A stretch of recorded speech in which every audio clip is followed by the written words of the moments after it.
Auntie Esabod, is this. Wọ́n ní bíbí ire kò ṣe fowó rà. Bí a bí ni kò tó ká tún ara ẹni bí.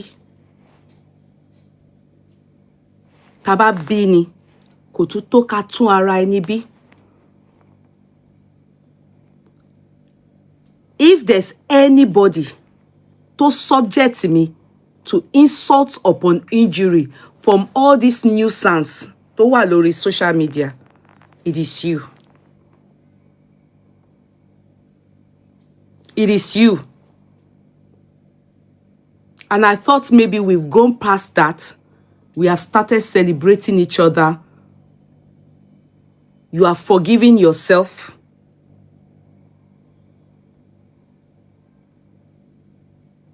But I see that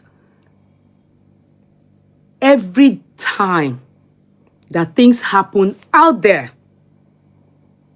every time that things happen out there, and you see me in it, you will always insult me. Tabani, talo koko bẹ̀rẹ̀ sí máa bú mi. You were the first to praise me as a blogger, and you were the first to start to insult me. You tagged me, ìyàwó ilé alágbèrè. Till tomorrow, you were the same one that said I was sleeping with Demola Seriki, a man I never met all my life. It was later on I discovered pé Arabuni. That is what you people call blogging.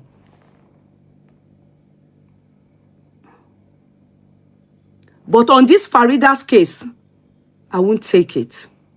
No, no, no. I am not going to take it. Mi ò ní gbà ní ọwọ́ yín, Auntie Esabod. Mi ò ní gbà lọ́wọ́ yín. Mi ò ní gbà. Because tí egungun bá ń jẹ ilé, tí nǹkan bá ń jẹ èèyàn, gbogbo yín ní sọ. Tí n bá bẹ̀rẹ̀ tèmi, òun ni ẹ máa bẹ̀ sí ní, don't talk, overlook. And that was why tí mo ṣe dá padà fún Farida. Because many of them, they always think that, oh, Yeye Kudi is a soft target. So wá máa ṣẹnu wọ wọ́ṣọwọ́ṣọ, wá máa gbé wá. Tí gbogbo ayé bá bú wọn, tí bloggers bá bú wọn, they won't respond. Or tí wọ́n bá sọ̀rọ̀ wọn, they won't wo bí aláya wọn dá kí wọ́n respond. But tí Yeye Kudi bá, tí kò bá ṣẹlẹ̀, tórúkọ wọn jẹyọ ńbẹ̀, and I say it, they will come. And it's Mama Auntie Esabod that caused that for me. She is the reason why all these idiots, all these nuisance, àwọn ọmọ àbí ìkúyà, àwọn ọmọ ìrankíran yìí, tẹ́ pé everybody àṣẹ máa ṣẹnu wọ́ṣọwọ́ṣọ sí mi lára. I came on this social media without knowing anybody. I have never in my life, Auntie Esabod, you've never seen me before. I have never seen you before. In my lifetime. We live in the same country, but we have not yet to see each other. We've never met in a party. Never. Never have we seen each other before. The same thing you did last year on this Justice for Mohbad, and they brought case to you. You were insulting me on your platform. You didn't even speak to me.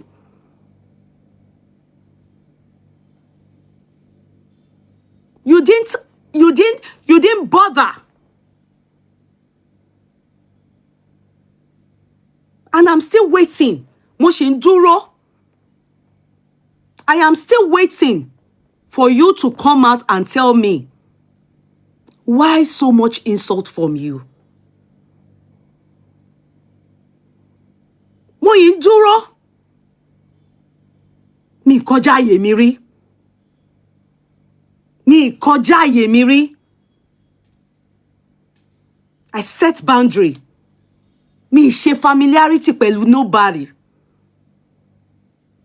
Bí mo ṣe wà, mo dá dúró ni on this social media. Mi ò bá anybody ṣe, mo farms anybody, mi bá anybody ṣe. Kíkí ni.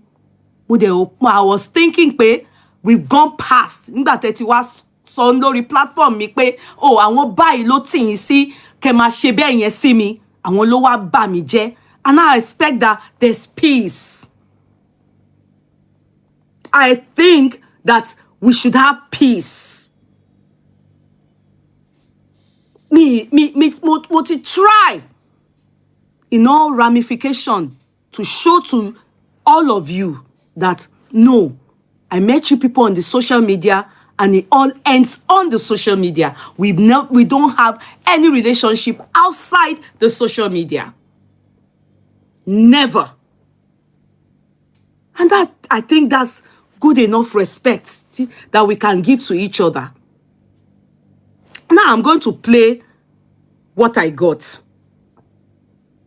You all remembered few days ago, I think that was before my birthday, when the lady that burnt my hand and turned it to this black coat I'm wearing, Farida, when she went and was cursing on me because orúkọ ẹ̀ jẹyọ lórí ọ̀rọ̀ Àṣàbí Ọlọ́ṣẹ, she and kí lorúkọ ex-wife K1, you know, I've forgotten her name. You people remind me. Yeah? Model. And I spoke on it. Which all of you, Auntie Esabod, you do the same. We all talk about things like that. And in fact, Farida, bare minimum, I didn't lay emphasis on Farida. So it was already that, of course, what you must have stuff soft targets lenny loba kofun. I want to be shepe. I played the chat. I want to be Farida shepe òun àti Emmanuela ori TikTok. She didn't go for them. Èmi tí mo sọ pé Farida's case is in passing by. It's in passing by. Èmi yẹn ló bẹ̀rẹ̀ tó bẹ̀ sí pariwo tó bẹ̀ sí ṣẹnu ẹ̀ ṣàpàṣàpà yẹn. Tó bẹ̀ sí pariwo. Tó bẹ̀ sí ṣépè. Tépè yẹn dẹ̀ máa mú. Because it's so obvious pé oh Kudi ni ló dùn jù, the fact that I spoke about it, and I mean I don't have any familiarity with you. I used to know you through Demola. I don't know you personally. Aside the fact that before Demola brought you to me, or you people came to me on this lady's case, Lady Larit. Sorry, Larit, I shouldn't be mentioning your name, really, to be sincere. It's just that I can't, there's no way I would talk about Farida that your name won't come up. I'm so sorry. Because I know that the last chat, it brought you out again and you were really, really upset. I am sorry. But there's no way. But, you know, for me to hear some things that Auntie Esabod mentioned, it hurts. Ṣé àwọn Farida ló sọ fún yín pé àwọn fún mi ní ṣìngbáy? Ṣé Demola àti Farida ṣé wọ́n ní owó mi ni? Tí gbogbo yín bá ń gba owó lọ́wọ́ àwọn èèyàn fi sọ̀rọ̀. I don't do it. I'm yet to see who will come out and say, oh, Yeye Kudi spoke for me and I gave her, or spoke in favor of me and I gave her a dime. Tí Farida bá ní òun fún mi ní kọ́bọ̀ rí, kó jáde kó sọ. Àbí Demola sọ̀rọ̀ fúnra rẹ̀. I don't belong to such sawawu. Ní nǹkan tí yàn bá jù lọ, mo jù lọ. Auntie Esabod, ní nǹkan tí èèyàn bá jù lọ, mo jù lọ. Tí gbogbo yín ò bá realize pé ọwọ́ díẹ̀díẹ̀ òun lára ń fẹ́. Bí mo ṣe accord gbogbo yín ní respect. If I see pé ìwọ ò fún mi padà, máa dá padà. In fact, tí bá ti rí pé no, ó fẹ́ máa kọjá àyè lọ́dọ̀ mi, my voice, my fear here. But no. I don't want it. Because chatting me mojo te chatting e then play fún yín kin de fún yín ní response. Mo tún bá yín, mo recap fún yín. I took you back to 2000 and whatever. You started.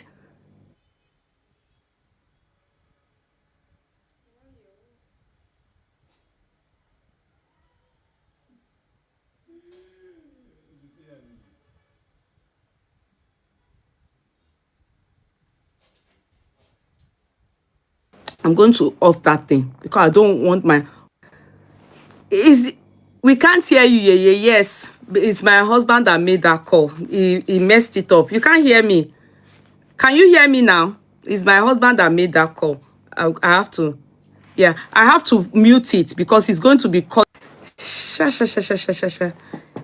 still here? Am I still here?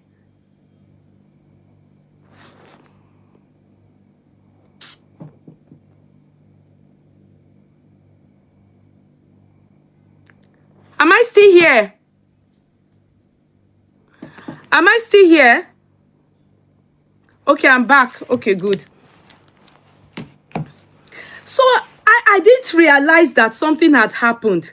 You know, I just got a tag and I saw this lady. We celebrate each other. I think she's I think the lady is even in Auntie Esabod's team. I don't know. You know, there's teams everywhere. Bebodie. So I saw a tag from her. You understand? Talking about me. She tagged my name. You know, I didn't know. I didn't realize that. I just shared the video because I saw that she was talking about being a victim of Farida as well. Way before Farida even started bringing her adverts on Facebook or something like that. So I didn't realize that Auntie Esabod has spoken about me horribly. Do you get what I mean? So I actually thought, you know, she was just coming up with her own truth. Do you get it? So when I shared that video, like, see that mode they look, you know, because I know, of course, I've had people that have come to complain to me about Farida's cream. And Farida will not lie. You know, I'm just laughing at her that she's doing this because she knows that she actually did something horrible to my hand. She did. There's no need. She went to my cream vendor. Her name, and my cream vendor is Beef's Beauty Care. She went to my cream vendor and she went to tell my cream vendor to beg me. My cream vendor is based in United Kingdom. You can go and meet her. Do you understand? Anger was what made me to reveal that secret, because I've held that secret in me for years. Do you get what I mean? For years, I had held it within me. Before this had happened, before Demola brought her to me. You know, this had happened when I went to Nigeria for my housewarming ceremony. Do you get me? My cream vendor is who introduced me to Farida. And not personally to Farida. She only paid for, can you woman pay full body scrub, full spa. She only paid for full spa in Farida's store. Do you make sense? She paid for it, and that was what made me opportune to know the store. And when I went there to do the spa, I saw it's a beautiful place. In fact, on that day they gave me can woman pay and drink it, Chapman. I think when you do full body spa, they give you Chapman free. Do you get what I mean? As a part of, so I was mentioning it and praising her studio or her shop. Then somebody told her, do you understand that? A lady came to your shop and she was praising, I mean, she's praising your, then she connected with me. So Farida had connected with me, thanked me for saying lovely things about her shop. Do you make sense? Then, after that, I was complaining about my knuckle innocently on chat. Motin Lo Beef's Beauty Care. But I was complaining about dark knuckle. Do you get me? I was complaining about it innocently on chat after that thank you she did to me. And she messaged me and said, sis, can I get your address? I want to send you cream that I saw you complaining about your knuckle. I saw Farida sharing the picture of the hand to Jonah tí mo send sí nígbà tó get in touch pẹ̀lú mi tí mo dẹ̀ send the picture yẹn sí pé kó wò ọwọ́ yẹn jóná báyìí ó jóná ó ṣe prororororo báyìí, and she was sharing it as how my hand was, how my finger was before she contacted me. Tẹ́ èèyàn bá bẹ̀rù Ọlọ́run, Ọlọ́run gan á bẹ̀rù èèyàn. But that's not where I'm going. I want to play something and I will go back to why I'm doing this simple chat. Do you understand? Because you can see me. I am talking and I'm laying emphasis and I'm also bringing out points and I'm going to give evidence, and that's how I do my stuff. Farida, I gave it to her because she stayed a chat and she was cursing. Ìyẹn ló mú mi bínú tí mo fi sọ̀rọ̀ pé tí gbogbo ayé bá tiẹ̀ ṣépè àbí bá mi jà kò gba ẹnu ẹ̀. Because ìwọ tó pé ó ṣèkà fún mi, ó jó mi ní ọwọ́, mo dẹ̀ decide pé no, I will keep it because you told my cream vendor, and my cream vendor got in touch with me. Ó dẹ̀ bẹ̀ mí pé kí woman yẹn ó get in touch pẹ̀lú Farida. Ó dẹ̀ ń bẹ̀ òun pé kí má mention orúkọ òun. Mo dẹ̀ ní no, I wouldn't do that. It was anger that she was cursing. Ọlọ́pàá èwo ń tèpè. And moreover, what we were talking about regarding what's her name? Asabi Olose. Kí ló fa èpè nínú ẹ̀? Mi ò mọ̀ pa ẹ̀ jẹ́ mi ò mọ̀ pa ẹ̀. Ọkọ tí ẹ̀ bú mi pé gbẹnu sọ̀hún ṣe kinní kan. Nígbà tó máa sọ̀rọ̀, nígbà tó máa bú mi, òun fọmọ bú mi. Ó ní ọmọ tèmi gay ni, I'm a failed mother. Èmi náà dẹ̀ fún ẹ lésì. Mo ní kó lọ gbé àwọn ọmọ fún wọn lọ́mọ. Pé ó jí ọmọ ni. Wọ́n wá àwọn ọmọ yẹn ní ilẹ̀ Haúsá. Ó jí àwọn ọmọ gbé. Ó rà wọ́n ní 1 million. Nígbà tí èèyàn kì í ṣe ẹranko. Ó jí àwọn ọmọ gbé, dá àwọn ọmọ lọ́mọ padà. Ó ní èmi failed mother ni mí.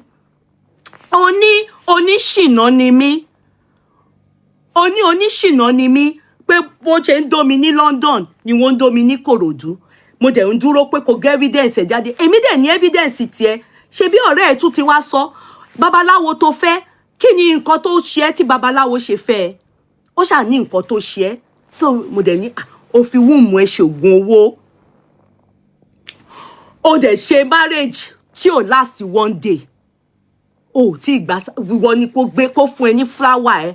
Kó fún ẹ ní Guinness Book of Record flower because of you see, ìwọ ẹ bá búyàn ẹ mọ̀ nǹkan tẹ́ máa bá lẹ́nu onítàn. Ìwọ ń fi ara búyàn, but èmi ní fact tí mo fi máa bú ẹ.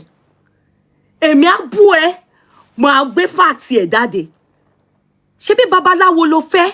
Òun ṣáà ni wọ́n sì tún sọ ṣe pé nǹkan tó wà lára ẹ tí wọ́n bá kọlù ẹ ikú ni. Kò dẹ̀ sẹ́ni tó fẹ́ pa ẹ́ pé kò bàbá tiẹ̀ lọ síwájú pé o ní nǹkan tó ń rán. Ṣé mo form story nìyẹn? Ṣé bí mo ọ̀rọ̀ nǹkan tó wà ńlẹ̀ ni? But ìwọ sọ ẹ̀yin lè búyàn. You can dish out, you don't want to receive. You cannot dish out and don't expect ẹni tí ẹ fẹ́ dish ẹ̀ fún pé kóhun mọ́wọ́ lọ́rẹ́. Mo dẹ̀ máa ń sọ nǹkan kan tí n bá dá ẹ lóhùn. Kò wù mí dá ẹ lóhùn ni. Ìsídà ò kì í ṣe celebrity. Jàmọ́ anything. Do you understand? Tí n bá dá ẹ lóhùn, Ó depend how many times tí bá dá ẹ lóhùn. Ó show pé o gbé pẹ́lí. So Farida is not somebody tó máa bú mi, tó máa ṣépè fún ara ẹ̀ tí mo máa dákẹ́. Mi ò ní dákẹ́. Máa dá padà. Mi ò ní gbà. Because already ó ti hurt mi. Èmi lè mú mọ́ra. Mo jẹ́ mọ́nú. Mo gbà á.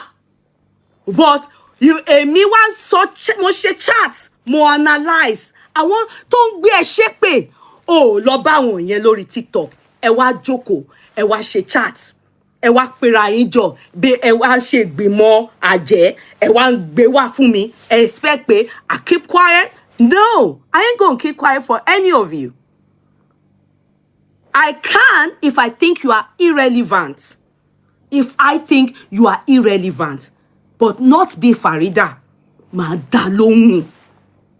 Now, when that happened, we thought, ó bú mi, mo bú ẹ. Everybody ti lọ. Now, Auntie Esabod, which I will still say, on this social media, she is the one that started abusing me foremost. Tẹ́ bá gbọ́.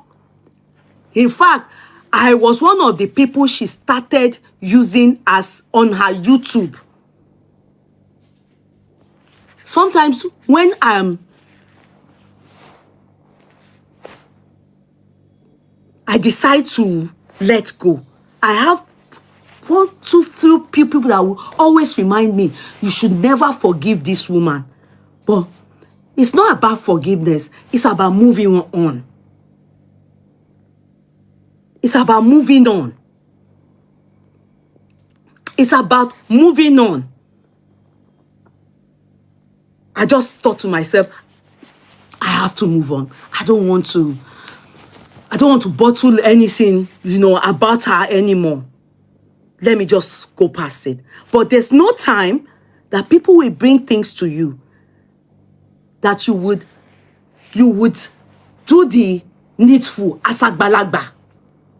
Ó ní àgbà kì í wà ní ọjà kó rí àwọn ọmọ tuntun wọ́. I said it before long time ago. I said our firstborn is the same age as Auntie Esabod. I call her sister. So, mo níru wọn nílé. Àkọ́bí wa. Many of you would have seen her at my 50th birthday. She's a lawyer in United Kingdom. So, mo níru wọn nílé. And I accord the respect even despite all. And when it gets to a point, we need to know when to stop. We need to know when to stop. It's not every time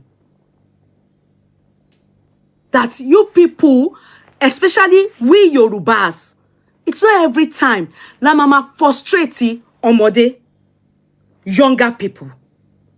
It is said that respect is reciprocal. Accord it to me, and I reciprocate it. I give it to you, you give it back to me. If I don't come your way, I don't see any reason why Auntie Esabod will start again. She did it during Justice for Mohbad. That's how they went to her, and she kept insulting me. And I said it here that day. I said, I don't know why she's doing that, but is it okay? What if I start to do that to her? How will she feel? Even though I want to share, don't dá padà fún many of you people, I want them man respect, because they take no bullshit from anybody. But me, because I decide, no, I will pick and choose my word wisely.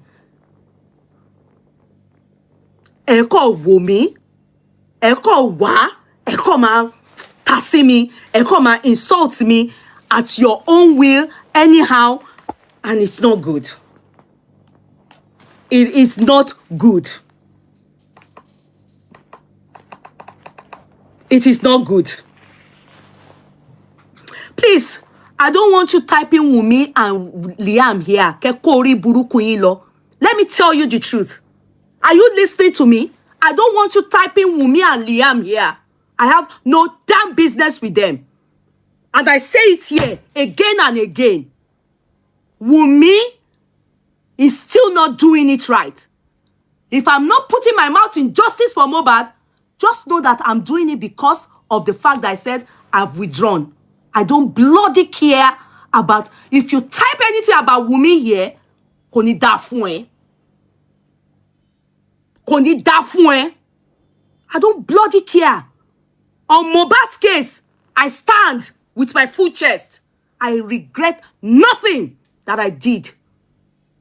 I still stand my ground. They should go and do the needful. Useless family. Useless family. Ato Baba Mohbad o, àti Wunmi o, àti Ìyá Mohbad o. Gbogbo wọn lórí burúkú ni gbogbo wọn. So fuck off. Get the F off. I don't bloody care. Don't talk about Wunmi here for me. I'm not interested. I've laid my hands off justice for Mohbad. I'm not interested in justice for Mohbad. Tó bá wù wọ́n kó sin Mohbad, bó wù wọ́n kó jẹ Mohbad, bó wù wọ́n kó má sin, it's you people's damn business. But hear me good. I am not in any way remorseful. Rather, I stand it here and here again. They all know what pied Mohbad. Àti Wunmi, àti Baba Mohbad, àti Ìyá Mohbad, àti spending, gbogbo wọn pátá, àti brother kí lorúkọ idiot yẹn tó ń kọ rubbish. Fuck off.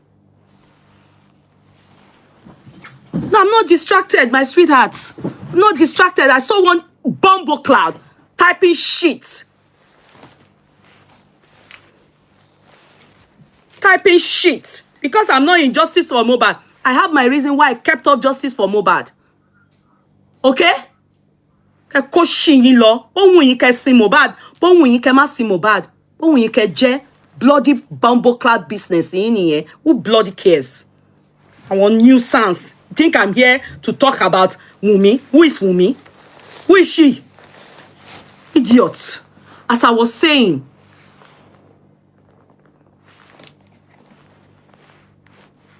àti mo rí idiot kan tó fẹ́ máa sọ̀rọ̀ Wunmi bí báyìí ni. Ṣé mo title chat mi lórí Wunmi ni? Àbí fẹ́ kúri ni? Àbí ẹ̀ ń ṣi èrè ni?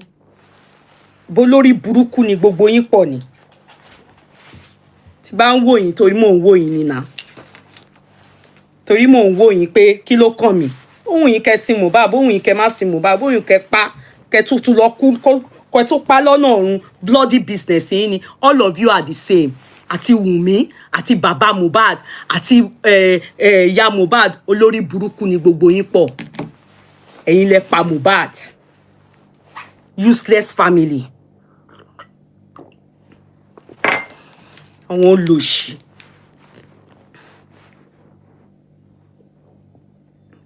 Please let me play what I was saying. So it was Baybody that I said.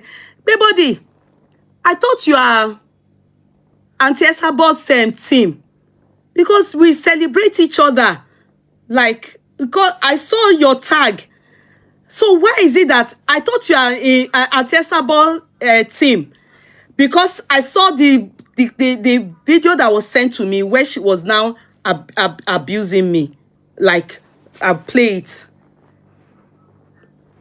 I'll play it for you people so that you can see it.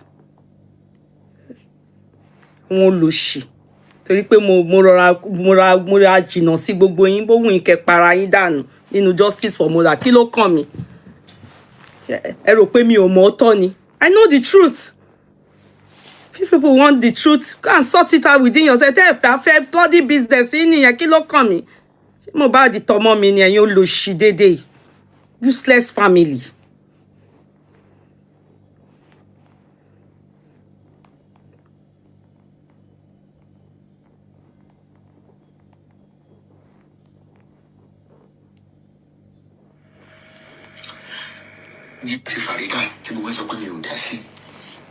Okay. Okay, can you people hear? This is Mama Esabod. One moment. This is Mama Esabod, and this was the video that was sent to me. And I'm going to play it for you people to hear it. Okay? This is Mama Esabod.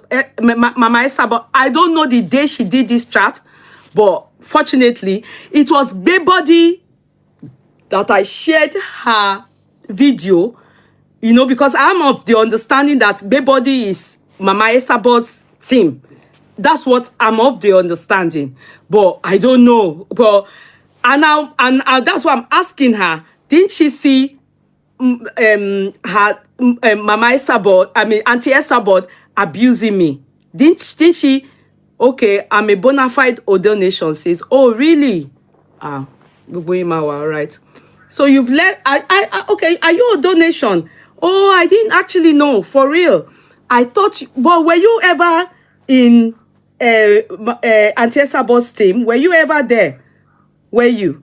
Okay, let me play it for you people. So okay.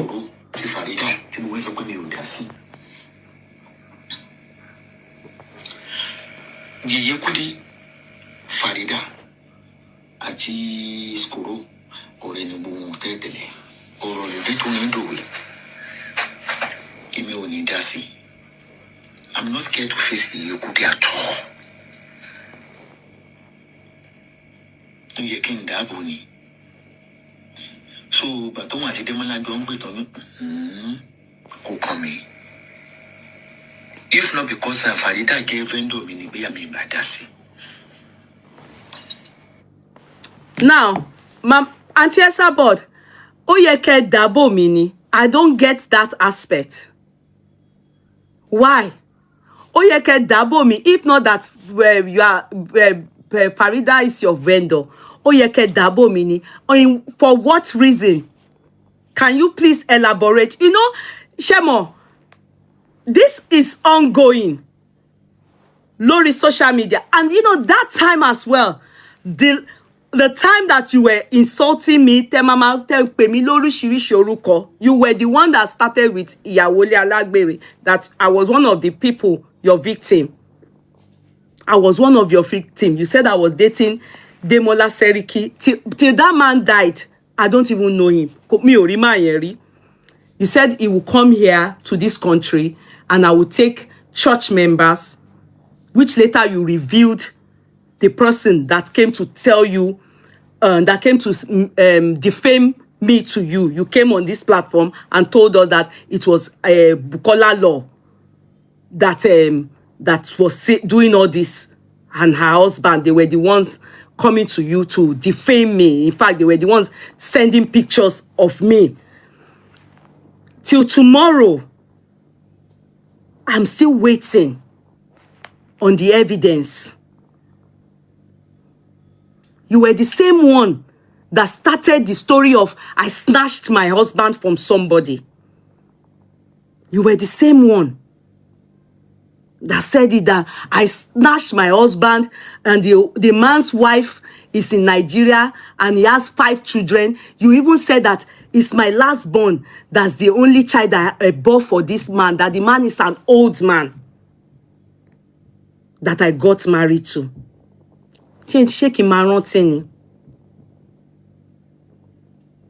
Shake him, go back memory lane.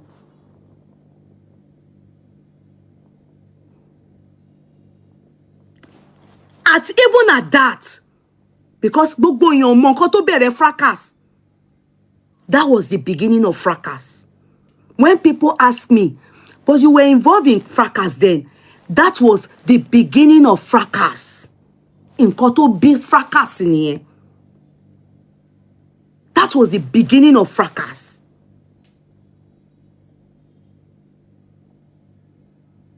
Nǹkan tó bí fracas òun nìyẹn. Fracas tí gbogbo wọn ti wá join ilé ni. Èmi dẹ̀ believe pé ó máa ń rẹ̀jà. Woda City. Uncle Kola Olotu dá sí. A lot of people dá sí. But I just find it that, okay, ẹni tó bá ṣe, ẹni tó bá tí ó bá lè bá ṣe ni ó máa bá ṣe. Ẹni tí ó bá lè bá ṣe, Olúkálùkù, day your day. Mo dẹ̀ rò pé ní orí social media yìí, I don't think anybody has maintained his or her steez more than me, because you will never see me, dead or alive, on anybody's platform. Mo dúró láyé mi. Mo dẹ̀ dúró tán, wọ́n máa mú po ni. Mi ò ní team. Mi ò ṣe team. Mi ò dẹ̀ ṣe fracas.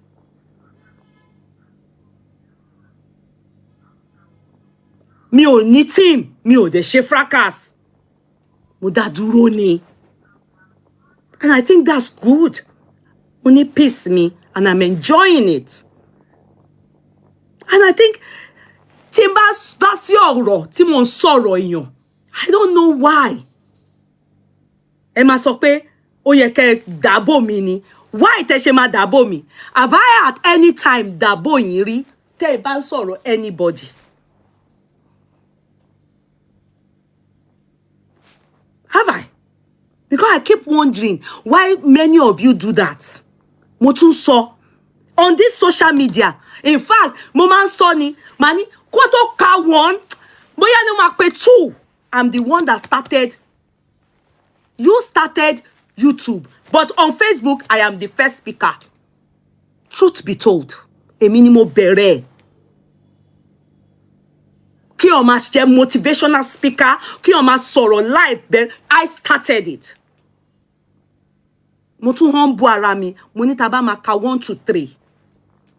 Mo humble ara mi ni, mo ń búra mi kù.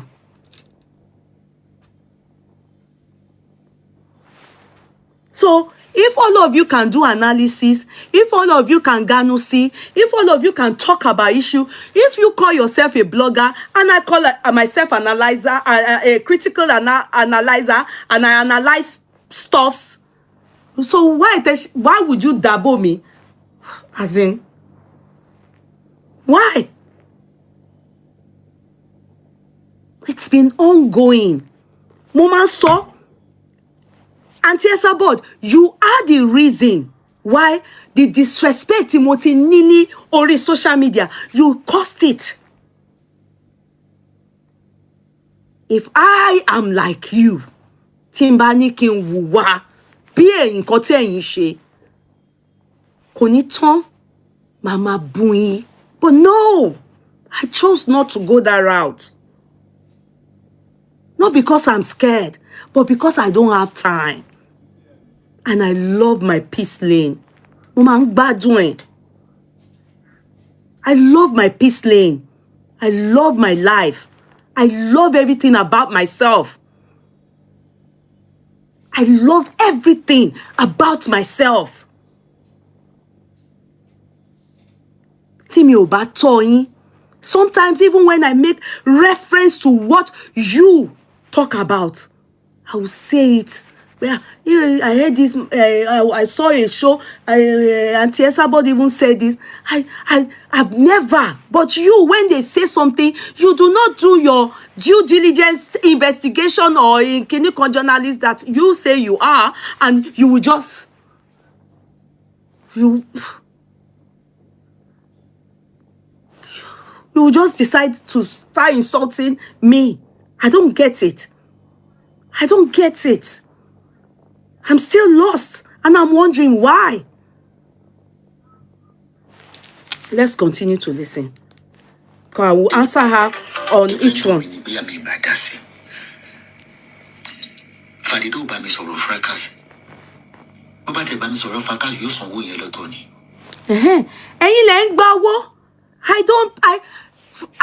I can't imagine somebody saying you speak or you spoke on something and I don't do it. If you've ever paid me, I have done cases where I will bring the case. I remember Kiloruko Omije Oluwa, the one particular case that happened. Some people were saying, oh, I was paid. Please, get in touch with those people. Even at a point, remember they said, what's the name of this guy? Elegushi paid me for justice for Mohbad. I'm still waiting. I am still waiting on those of you that have paid me. Please don't hesitate to speak up.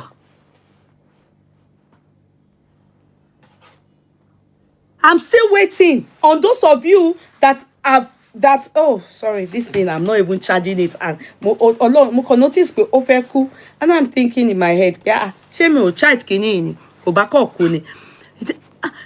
I'm still waiting on many of you. I'm still waiting on you people to come out and talk about Yeye Kudi, when you spoke on this issue, the things I have on social media. I'm an influencer. If I am influencing for you, when I say influencing, now get me, I can say it here. Influencing for you, the only company or realtors that I'm influencing for is, I've done it for Lemfi influencer. Do you understand? They put me on the poster, and that one, yes, they paid me. What's the name of these people that paid that I influenced? Landness, you see me on their poster. They put me on all this kí lorúkọ gbogbo àwọn kíní tó máa ń gbé sí títì ní Ìbàdàn. Tẹ́ bá ṣe wọ Ìbàdàn bẹ́ẹ̀ máa rí mi káàkiri. What do they call this? Billboard. It's my face, so they paid me for it. Do you get what I mean? But my cream vendor, Beast Beauty Care, go and meet all of them. All those vendors on my page, ask if I collect money from them. My cream vendor, go and meet them. Call them as I'm live now. But if I collect a dime from them, Billboard, yeah, that's what. I'm influencing. I've influenced for anyone you see that they do poster with my face. Those ones I am influencing. I get paid. But I want him to advertise. Please call any of them. Zappy Concept. Go and ask her if she pays me. Yeti Wig, White Trends, all those people. Nana Williams, all those people. Go and meet them. Go and meet them. If I collect a dime from them, go, please. Don't hesitate. Go and ask them and say, this woman has lied. Oh, come. Please, don't hesitate. At least, Beast Beauty Care is my cream vendor. Abi, go and meet her. Ask her. Auntie Esabod, I do not get paid. I do it because I use the product. I do it because I use the product. I like the product, and then I choose to introduce the product to my community. I pay and I buy their product. Will Zappy give me gold free? I buy at the rate that all of you buy. All of them that I do not collect. I'm saying it with my full chest. Go and meet them. Say that, carry this chat and go and meet them. Mi ò need that, because there's no, the reason why I do this is that I can tell you that èló ni mo fẹ́ charge àwọn people yẹn tó máa pay me. Ẹ sọ̀tọ̀. Because I don't even know if they are buyeked where. I still look at it that, okay, let's all grow together. I have the platform. They have the product. I have the platform. They have the product. And I bring it. I use it. Sometimes when I buy things from them, they will add complimentary for me. Sometimes on my birthday, they will do music for me to appreciate me. Some of them will give me, C40 is the one that gave me this frame. It's been in my kitchen for, there's one that Beefs did for me, gold like this. If you go to my hotel apartment in Nigeria, many of the frames there, it is Beefs Beauty Care. Woman deliver and tiba wa leko ani pe ko lo ko sha lo gbe nkan frame fún mi. So why tí mo ṣe fẹ́ máa if I want to owó èló wo ni mo fẹ́ charge wọn? Èló ni mo fẹ́ charge àwọn people yìí? So I'm not collecting a dime. They don't have, I'm sure they can't pay my money. I'm sorry. They can't. Because me more how buoyant they are. Maybe now I will start looking at doing that in 2028, but not now. Even me, I'm growing. So I'm growing with them. So that is that aspect. So, Auntie Esabod, you know, for you to say you will dabble me, it hurts me listening to you. I know people, bloggers always say one thing, they are friends to nobody. But just as much as you are friends to nobody, we should still respect each other and understand what they call boundary. I am the CEO of my platform. As long as I did not come to your side, I did not disrespect you, I didn't come to your lane, I saw something trendy and they were cursing this stupid Farida and K1's ex-wife, and I brought it, I played it, and I said, if it is true that these people are involved in this matter, in fact, of Farida's case, I said it is in passing by. It is in passing by.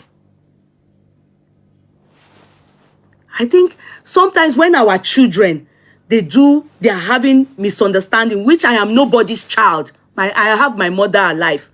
When people, you know, we see things like that, we should at least, if we want to be mediate within them, between them, we should mediate fairly. Mediate fairly.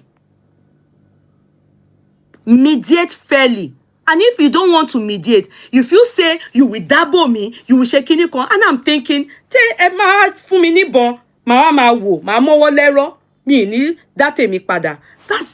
what you people want, to see the ugly side of me. Does it make sense? Does it make sense? So babe, ti dabble me, mo ni sorrow. It doesn't mean that because, you people hear me saying, I don't want to do fracas, I don't want to be involved in fracas. It is because I'm still saying, I don't want to be involved. I don't want to have business with anybody doing fracas. I don't like it. Because, to me, I don't know how you people cope. I can't. I love my peace of mind, and I need my brain for many things. Mo fi brain mi, mo fi ṣe ìyàwó, mo fi brain mi, mo fi ṣe ìyá àwọn ọmọ mi, mo fi brain mi, mo fi ṣe business oríṣiríṣi. Mo dẹ̀ tún lo brain mi, mo sì fi ṣe ọmọ èèyàn, because ìyá mi arúgbó ni, ó sì wà láyé. So I need all my brain. Bẹ́ẹ̀ dẹ̀ ni mo tún lo brain mi fún ara mi, fún ẹ̀mí ara mi. So I don't know how you people cope. And that's none of my business. I don't even care.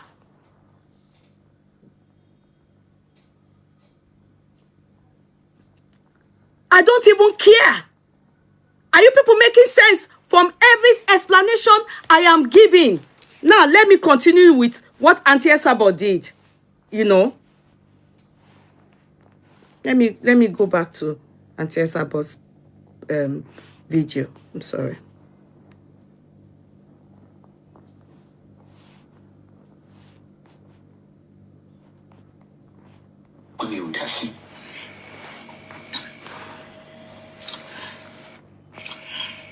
Yeye Kudi, Farida, àti Skoro, ọ̀rẹ́ ni gbogbo tẹ́tẹ̀lẹ̀, ọ̀rọ̀ lòdì tó ní dòwe. Èmi ò ní dá sí. I'm not scared to face Yeye Kudi at all.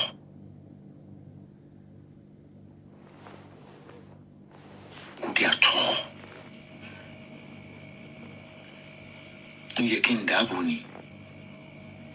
So, bàtọ́ wọn àti Dẹ́mọ́lá jọ ń pè tán ní kò kàn mí. If not because Farida gave vendor mi ni bóyá mi ìbá dá sí. Farida ò bá mi sọ̀rọ̀ fracas. Bó bá tẹ̀ bá mi sọ̀rọ̀ fracas yóò sanwó yẹn lọ́tọ̀ ni. Leverage. Fíìmù máa lò yẹn. Makele. Go to country. Subscribe. Save to watch later. Kusin kaka. Mi ò lè dá sí. Mo ti ń tí mo kọ̀ lè sọ pé Kudi ọwọ́ ẹ̀ ti jóná ní gbogbo ìgbà tó ń ṣiṣẹ́ lábẹ́ orí ògbàdé ẹ̀sìn ògbàlẹ̀ kan. Now, Auntie Esabod, I'm not going to correct you anymore. Even the person that you are calling the name, whatever you gave her, can never say I worked under her.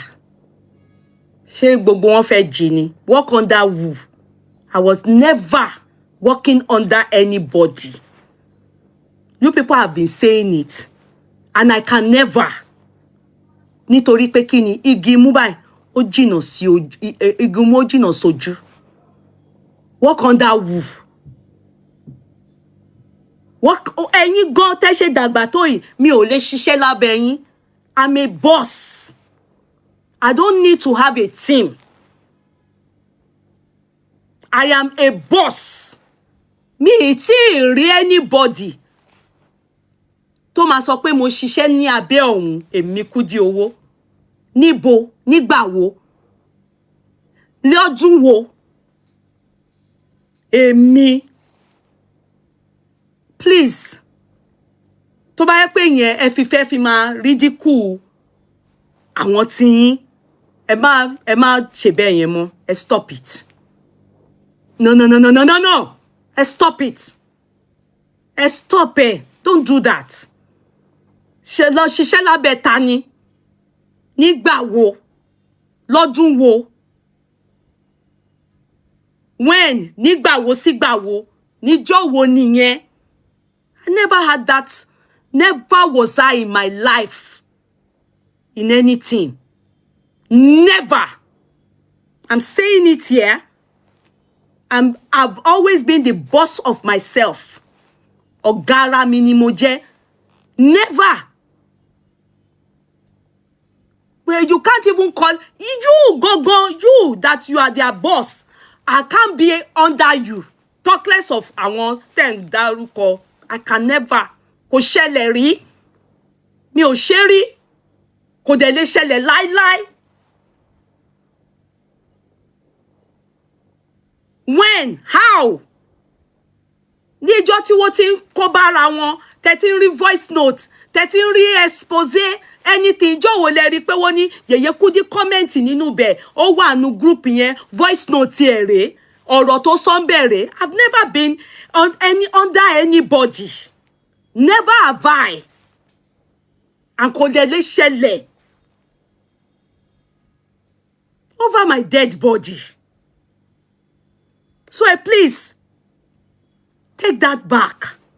Ẹ má máa sọ mọ́, bóyá ẹ fẹ́ fi ṣàràbù ni, but please, it irritates me.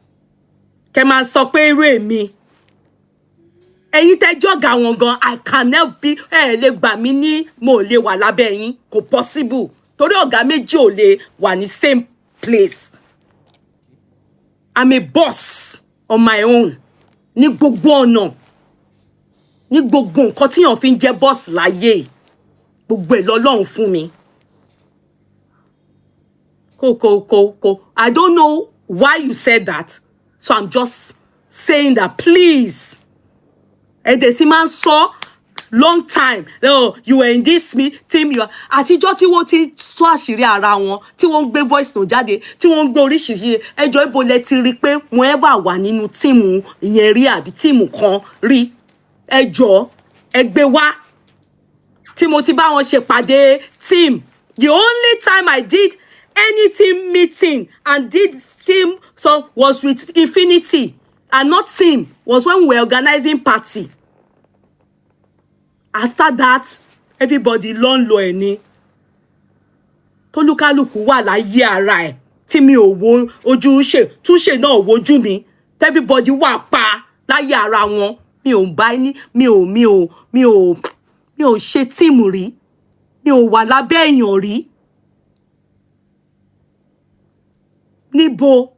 Nígbà wo? Which year? Which month? Which century? Never did that.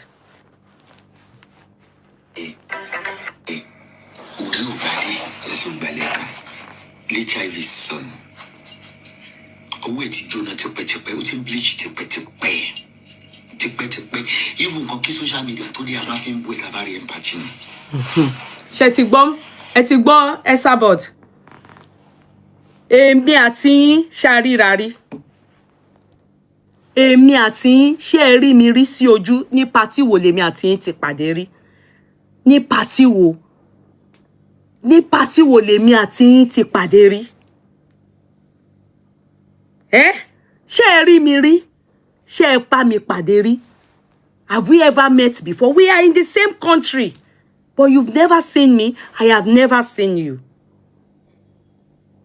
You've never seen me. I have never seen you. Which party have we ever met? We've never met. We've never met. True? You are not lying about, yes, I have tampered with my skin, and I didn't hide that. I never hid that. That, yes, I tampered with my skin. But when Farida gave me cream, it was dash. It burnt my skin. It destroyed my skin. It swore my skin. It destroyed it. I thank God that many people, they have many people that it affected them. This is not to target her, but this is as a response to what she did to me when I spoke about her involvement. And this is what they said. They said, ní gbogbo nǹkan tí gbogbo wa máa analyze, tá máa ń sọ̀rọ̀, as you as a blogger, is what did you see now? You come, you bring, you talk. And so Farida thought to herself, pé the next thing tó máa ṣe, she went for my child. Ó wá fún àwọn ọmọ mi, ó wá fún mi, ó wá fún ìdílé mi. And so you people expect me, ó tún wá ṣépè, kí n wá dákẹ́ kí n máa wò, tí mo mọ̀ pé ó ti jó mi ní ọwọ́ rí.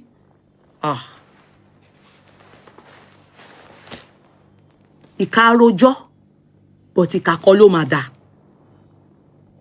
Ìkà rojọ́, but ìkà kọ́ ló máa dà.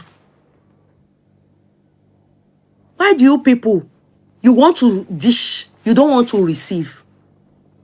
You want to dish, you don't want to receive. Ìwọ tó sọ pé mi failed mother. Ṣé n tí ò bímọ, ó ń pè èèyàn kan ní failed mother. Ẹni tí ò bímọ, ó ń pè èèyàn ní failed mother. Ìwọ tó sọ pé mi aṣẹ́wó, tó ń pè mí ní aṣẹ́wó London, aṣẹ́wó Ìkòròdú. Mi mọ reason tó ṣe tẹ wá jẹ́ gbogbo bẹ̀yẹn ló mú fún mi. Ìwọ tó ṣe lójú wa báyìí tí ọkùnrin kókó ẹ̀ within 2 days of marriage. So tí wọ́n bá dish, èmi á wá sọ, ẹ ṣé gan, èbó ìdẹ ẹ̀ ń tà, ẹ mà ṣe o, mo dúpẹ́, ẹ ṣé mo dúpẹ́ o, èbó ìdẹ ẹ̀ ń tà, màá wá lọ sùn, màá lọ mómi lé. No. Ìwọ sì sọ tí wọ́n lè sọ as a failed mother, kíní kan bú mi, ó bú mi tọmọtọmọ. Ó wá expect kí n fi ẹ́ sílẹ̀ pé tí mo mọ̀ pé ìwọ lọ ra ọmọ, màá wá dákẹ́. No. Ẹ jẹ́ ká máa rò náà. It's unfair. Torí mo ń dáhùn padà again. Mo sì tún respond padà. Yes, it's true. I tampered with my skin. No doubt. No doubt. But Farida burnt my hand. Ó dáṣì mi ní cream ni o.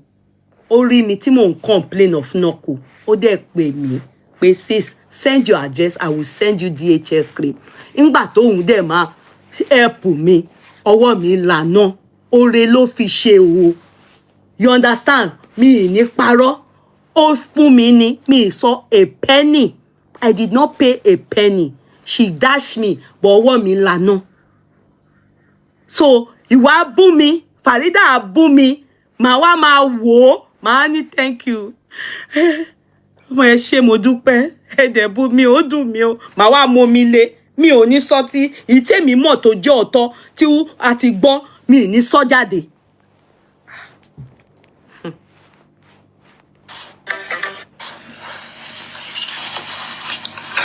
Arabu ni. Báwo lẹ ṣe máa sọ pé àràbù ni? Did you ask me? Did you ask me? So you believe Farida, which is okay. It's okay. But ẹ ṣe believe yẹn, it's better that you people keep it within yourself, not to an extent that you will now start attacking me. Ẹ máa ṣe chat, ṣé mo, it's not good. Èmi kọ́ ni mo máa sọ̀rọ̀. Tí ó máa dàbí pé mo ń bú àwọn sister nílé, kò mo ní ẹ̀gbọ́n, mo máa sọ àkọ́bí wa and you ẹgbẹ́ nìyín. So mo dẹ̀ mọ̀ pé many people don't like it when I accord that respect. They expect me to give it bumper to bumper. I won't do that. I won't do that. I know a lot of you do it to me. Mo máa jù yín lọ lọ́jọ́ orí, but ẹ máa bú mi. Bó ṣe kọ́ yín nìyẹn, bá ṣe bí yín nìyẹn. I won't do that. But nevertheless, respect, Auntie Esabod, is reciprocal. Ẹ má máa fi nù mí, mo mọ̀ jẹ. It's not good. Don't provoke people to an extent wo ma shiwawu. It's not good. It's not good. Don't provoke people. Ó yẹ kẹ́ máa wò pé lady yìí tí wọ́n ń pè ní Kudi, ó máa ń maintain lane ni. Kò ń kọjá ayé lọ́dọ̀ mi. Bẹ́ẹ̀ ló bá yọ á fún mi, bí ó yọ olúkálùkù wà pa lọ́dọ̀ ara tiẹ̀. Ṣé mi máa ń bú yín bí ni? Àìmọye ìgbà. I remember one boy. Kí lorúkọ boy yẹn?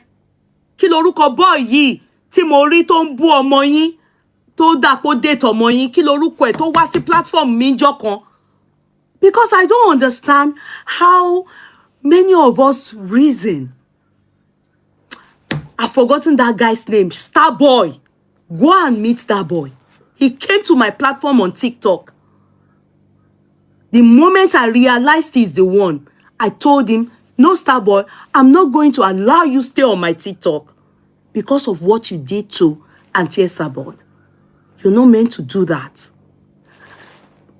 Did you even hear? Did you even see? Am I supposed to do that for or to you? No. Because if I'm to think of how you've treated me on social media, I would just be in support of everybody that messes you up. But no, I said, you are not supposed to do that. It's totally wrong of you. And that's the first time that boy will come on my platform. And he was pleading and saying, Auntie Mode, sorry, I didn't mean it that way. I was angry because of Justice for Mohbad. She came for me and said, no, don't do it again. Don't ever use your platform or your page to insult her again. Do not ever, ever. And he said he will never do it again. I think you didn't tell me to do that for you. You never told me to do that for you. I corrected him. I don't see what is it that you people really think that I am. They man feel pé, oh, Yeye Kudi yen, let's come for her, let's insult her. I don't get it. Go and watch that video. It should still be on Facebook, but it happened on TikTok. That boy came to my platform. He came for something else altogether. And the moment it was my aburo that brought him, Kiloruko Bossman. Monia, she boy lo she nkoba isi omo Auntie Esabod. Nobody Auntie Amoni. No. I'm not going to allow you stay here because of what you did. Why did you do that? Oteko, I chastised him. I spoke the truth. You are not meant to do that. Doesn't matter what the mother did to you. Omolomo. So why? Why? Ṣé ẹ ti fi etí gbọ́ nǹkan tó ṣẹlẹ̀ láàrin èmi àti stupid Farida yìí? Ṣé ẹ ti fi etí gbọ́? Ṣó tó kí ó bọ́ síta? Ṣé àwọn tó gbé ṣépè, ṣó ní ẹ̀mí tó gbé wọn ṣépè? Àwọn tó bu, ṣó ní ẹ̀mí kó bú wọn? Ó ṣe jẹ́ èmi tí mo sọ̀rọ̀ lórí ọ̀rọ̀. Like others, àwọn dẹ̀ wá, àwọn tó kù yẹn bu o, àwọn fọbalẹ̀ fún o, èmi analyse ni. Ó ṣe jẹ́ èmi because ó ti wò pé èmi la lárinfín. Then bóyá ó ti rò pé ẹ máa wá side òun. Bóyá ó ti rò bẹ́ẹ̀. Because from what you are saying now, ẹni tó bá sanwó fún yín fún fracas, ẹ ṣe fracas. As in, I don't take a dime for my cream vendor. My cream vendor is there, Beast Beauty Care. Please, when people call you to confirm if you've ever paid me, please say the truth. If you've ever paid me, say the truth. About a dime. It's not every time you come and be saying all those things. Because I don't owe you people that explanation. I choose to help whom I choose to help. I choose to help whom I choose to help.